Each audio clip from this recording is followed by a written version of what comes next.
నల్గొండ జిల్లాకు వెళ్దాం. నల్గొండలో ప్రధానంగా చూసుకుంటే రేవంత్ రెడ్డికి సంబంధించినటువంటి పాదయాత్రకి సంబంధిత జోరు అందుకోబోతా ఉంది. దీనికి సంబంధించి పూర్తి డీటెయిల్స్ అందించేందుకు మా ప్రతినిధి కిరణ్ అందుబాటులో ఉన్నారు. కిరణ్. ప్రణయ్, ఉమ్మడి నల్గొండ జిల్లా విషయానికి వచ్చినట్లయితే ఏదైతే రేవంత్ రెడ్డి మరోసారి కాంగ్రెస్ పార్టీ అధికారంలోకి రావాలని కోరుతూ చేస్తున్నటువంటి పాదయాత్రకు మద్దతుగా ఉమ్మడి నల్గొండ జిల్లాలో నాగార్జున సాగర్ నియోజకవర్గానికి చెందినటువంటి మాజీ మంత్రి కుందూరు జానారెడ్డి ఈ రోజు రథయాత్ర కార్యక్రమాన్ని భాగంగా నిర్మూలూరు మండలంలో ఆయన యాత్రను ప్రారంభించి గ్రామం తిరుగుతూ పర్యటిస్తున్నారు.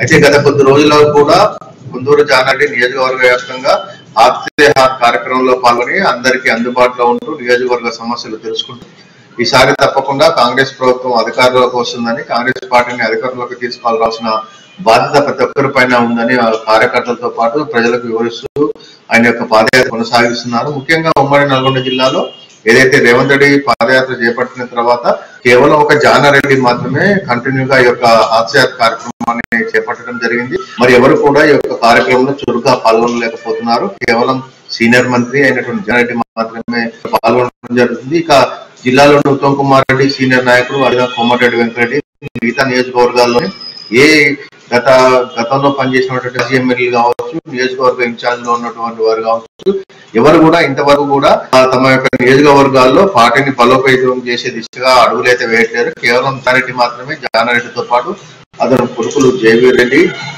అదేవిధంగా రఘువీర్ రెడ్డి ఇద్దరు కూడా తండ్రికి మద్దతుగా గ్రామాల్లో పర్యటించాలి, తప్పకుండా కాంగ్రెస్ పార్టీని గెలిపించాలని కోరుతున్నారు.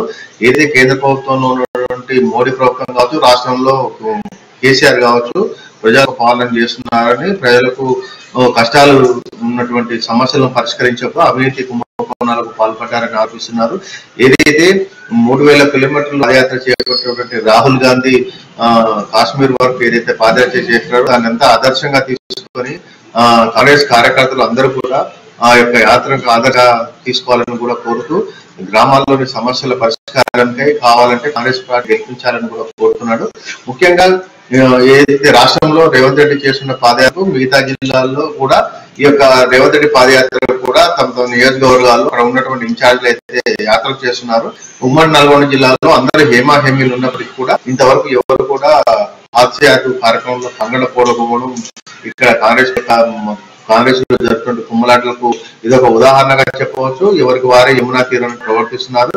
ఎవరు కూడా పార్టీని గట్టెక్కించే ప్రయత్నాలు అయితే ఎవరు కూడా మొదలు పెట్టారు. ఎవరి నియోజకవర్గంలో వారు చేపట్టాల్సిందిగా ఎవరు కూడా ప్రజా సమస్యలు పట్టించుకోకపోగా అధికార టీఆర్ఎస్ కావచ్చు, కేంద్రంలో ఉన్నటువంటి మోడీ ప్రభుత్వానికి వ్యతిరేకంగా ప్రజలకు వివరించే అయితే ఎవరు కూడా కన్ను రూపంలో లేరు. కేవలం జానారెడ్డి సీనియర్ నాయకుడు జానారెడ్డి మాత్రమే కొద్ది రోజులుగా ప్రతి నియోజకవర్గంలో ప్రతి మండలంలో పర్యటిస్తూ సమస్యల పరిష్కారం కోసం ఆయన ప్రజలకు అందుబాటులో ఉంటూ వస్తున్నారు. ప్రణయ్, ఇప్పుడు జానారెడ్డి పాదయాత్ర చేస్తా ఉన్నటువంటి నేపథ్యంలో నల్గొండ జిల్లాలో కాంగ్రెస్ ఇప్పటికే ముసుగులో గుద్దులాట జరుగుతూ ఉంది. పరస్పర నేతల మధ్య కొంత ఘర్షణలు కూడా ఏర్పడుతున్నాయి. అయితే ఈ ఘర్షణలు ఏర్పడుతున్న నేపథ్యంలో జానారెడ్డి పాదయాత్ర కొనసాగుతుంది. ఇటు రేవంత్ రెడ్డికి మద్దతుగా కూడా ఆయన నియోజకవర్గం పర్యటిస్తూ ఉన్నారు. సో ఇప్పుడు ఈయన పాదయాత్రకి సంబంధించి ఎవరైనా హైయర్ అఫీషియల్స్ కావచ్చు, కాంగ్రెస్ పార్టీకి సంబంధించినటువంటి అగ్రనేతలు ఎవరైనా పాల్గొనేటువంటి ఛాన్సెస్ ఉన్నాయా? అయితే జానారెడ్డి ఇప్పటి అయితే అతను ఒక్కడే నియోజకవర్గ వ్యాప్తంగా పర్యటించడం జరుగుతుంది. నియోజకవర్గంలో గత 40 సంవత్సరాలుగా నాగార్జున సాగర్ నియోజకవర్గంలో 1-2 దఫాలు మొత్తం కూడా 9 సార్లు ఆయన ఎమ్మెల్యేగా గెలిచి మంత్రిగా కూడా బాధ్యత స్వీకరించడం జరిగింది. అయితే అక్కడికి ప్రజలు అందుబాటులో ఉంటూ అక్కడ యొక్క నాయకుల కార్యకర్తలకు అందుబాటులో ఉంటున్నాడు. గత 2014లో కూడా అతను గెలవడం జరిగింది. తెలంగాణ రాష్ట్రం వచ్చిన తర్వాత 2018లో మాత్రము అక్కడ నోముల నరసింహయ్య గెలవడం జరిగింది. ఆ తర్వాత అతను చనిపోయిన తర్వాత ఆ కొడుకు నోముల బాధ గెలవడం జరిగింది. దీంతో నియోజకవర్గ కార్యకర్తలకు ఆయన అందుబాటులో లేకుండా పోయడం జరిగింది. ఎమ్మెల్యేగా ఓడిపోవడంతో గత కొద్ది కాలంగా ఆయన హైదరాబాద్ లోనే ఉంటున్నారు. ఈ యొక్క హాస్యాత్రను మరియు రానున్న ఎన్నికలు 6 నెలల్లో ఎన్నికలు జరుగుతున్న నేపథ్యంలో ఇటు కార్యకర్తలతో పాటు ఇటు ప్రజల సమస్యలు పరిష్కరించడంలో ముందుంటే రానున్న ఎన్నికల్లో తన గెలుపు ఈజీ అవుతుందనే భావన కావచ్చు. అదేవిధంగా మరొకసారి ప్రజా సమస్యలను తెలుసుకోవడంతో పాటు కేంద్ర రాష్ట్ర ప్రభుత్వాల యొక్క అవలంబించినటువంటి విధానాలను ఎండగడుతూ ఆయన నియోజకవర్గ వ్యాప్తంగా పర్యటిస్తూ రానున్న ఎన్నికలే లక్ష్యంగా ఆయనకు ముందుకు పోతున్నారు. మిగతా వారు ఎవరు కూడా తమ యొక్క నియోజకవర్గాలు పరిగణించకపోవడం అయితే ఇది ఒక కాంగ్రెస్ పార్టీకి గడ్డకాలం అని చెప్పవచ్చు. ఎవరికి వారే మెరటుగా వ్యవహరిస్తున్నారు.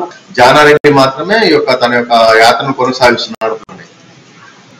అదేవిధంగా ఇప్పటికే పాదయాత్రలు చేస్తున్నటువంటి నేతలకు సంబంధించి ఇప్పటికే మన అధిష్టానం కూడా చెప్పడం జరిగింది. అధిష్టానం కూడా ఒక నిర్ణయంతో పాటు ఎవరైతే ప్రజలతో ఉండేటువంటి నేతలకు మాత్రమే ఈసారి సీట్లు రాహుల్ గాంధీ పాదయాత్ర సందర్భంలో ఏర్పాటు చేసినటువంటి బహిరంగ సభలో స్పష్టం చేయడం జరిగింది. అయినా ఈ నేతలు మాత్రం కొంత అందులో ఇంటర్నల్ గా ఉన్నటువంటి ఇష్యూస్ రేజ్ చేసుకుంటూ వాటిపైనే ఫోకస్ చేస్తున్నప్ప ఎందుకు పాదయాత్రలు చేయాలి, ప్రజల్లో ఉండాలి అన్నటువంటి ఆలోచన చేయట్లేదు.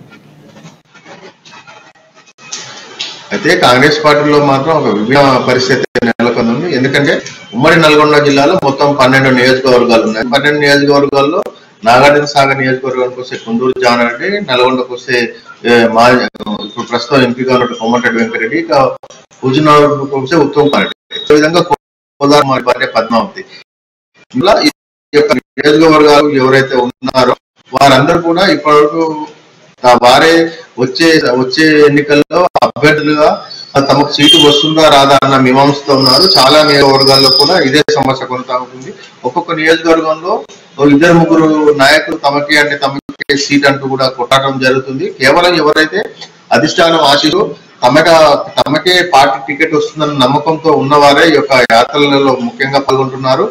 చివరి వరకు యాత్రలో పాల్గొండి ప్రజల అందుబాటులో ఉండి ప్రజా సమస్యల కోసం కొట్టాడితే చివరి నిమిషం టికెట్ రాకునేటైతే తిరిగిందంతా అదే విధంగా వ్యయ ప్రచారాల కోసి డబ్బంతా ఖర్చు పెట్టిన తర్వాత చివరి నిమిషంలో టికెట్ రాకున్నట్టయితే వృధా అన్న ఆలోచనలో కూడా చాలా మంది ఉన్నారు. ఎందుకంటే అధిష్టానం ఒక 6 నెలల కనుక ముందు అభ్యర్థుల టికెట్లు ప్రకటించి జనంలోకి వెళ్ళాలంటే ఆ ప్రయత్నం చేసి ఉంటే ఇప్పటికే అందరూ కూడా నియోజకవర్గాల్లో పర్యటించి కేంద్ర రాష్ట్ర ప్రభుత్వ సమస్యలు నిన్నగట్టువారు. కేవలం సీనియర్ నాయకులు జానారెడ్డి, ఉత్తమ్ కుమార్ రెడ్డి, కోమటిరెడ్డి వెంకరెడ్డి కూడా ఇంతవరకు ఆయన రాహుల్ గాంధీ పాదయాత్రలో పాల్గొనలేదు. నల్గొండ నియోజకవర్గం కూడా పాల్గొనలేదు. గత కొద్ది రోజుల క్రితం నేను మోటార్ సైకిల్ యాత్ర తెలంగాణ వ్యాప్తంగా చేశానని ప్రకటించినప్పటికీ అది కూడా కార్యాచరణ రూపుదాల్చుకోలేదు. కాబట్టి ఎవరికి వారే నియోజకవర్గాలు ఎస్సీ నియోజకవర్గాలు కావచ్చు, ఎస్టీ నియోజకవర్గాలు కూడా ఈ యొక్క యాత్రలో పాల్గొన్నారు.